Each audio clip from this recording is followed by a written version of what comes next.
In this episode, we are talking about the second C, which is confidence. Confidence is really what we can have and we can nurture. It is also something that we might not have, and because of certain beliefs, because of certain things we believe in, they might not be true.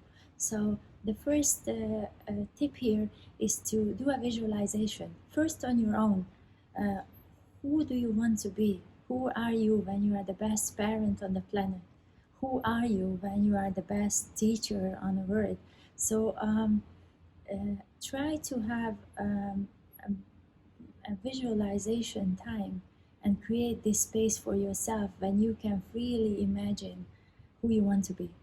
You will notice when you start imagining who you want to become, certain beliefs will tell you that, oh, you are not good enough, oh, you will never reach there, oh, this is something that's just impossible.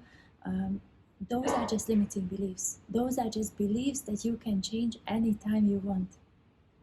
And when you are dealing with them, when you start noticing them, it's already a step closer to victory.